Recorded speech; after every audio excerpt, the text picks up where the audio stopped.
Joining us now, Maslansky Partners President Lee Carter. Lee, great to see you. Are you proud of your lawn?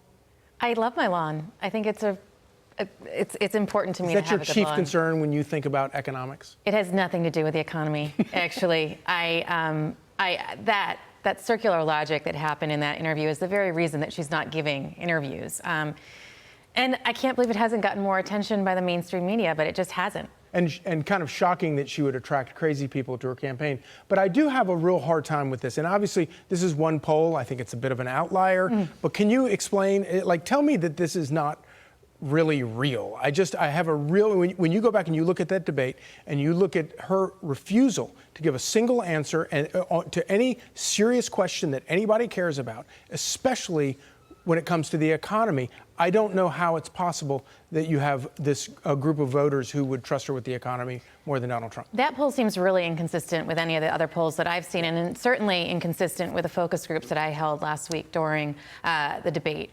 Well, I had 8 or 9 undecided voters in the studio here, and they wanted to hear from Kamala Harris what she was going to do to make the economy better and different from what it is today. They were really wanting to say, how is she going to be different? Not one person that we spoke to in our studio audience here said that they heard anything from her that addressed that concern. Not one person decided to change their vote as a result of that.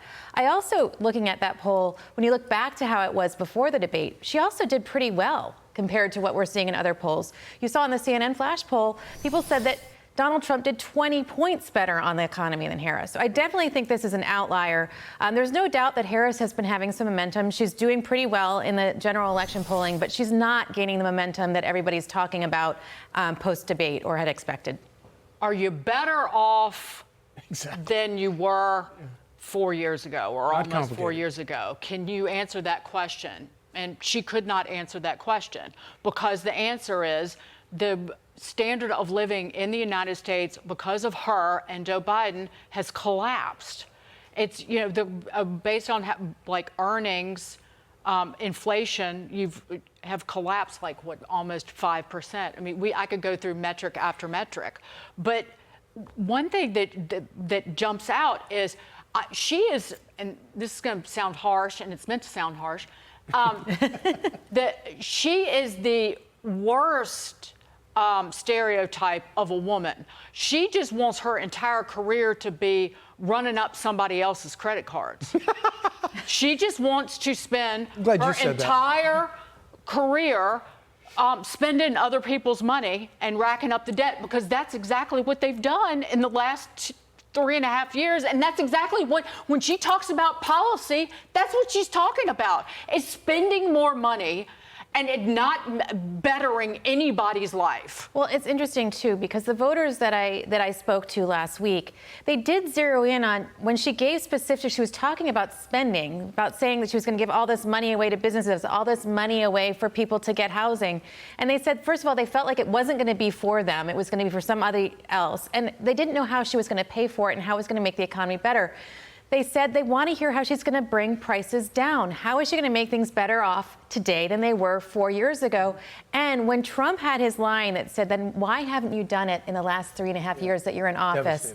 That was devastating to Kamala Harris. And that's something that voters reported back to me over and over again as one of the reasons why their vote didn't change. She can't answer that question. And before you move on to this, Charlie, you know that answer about the lawns.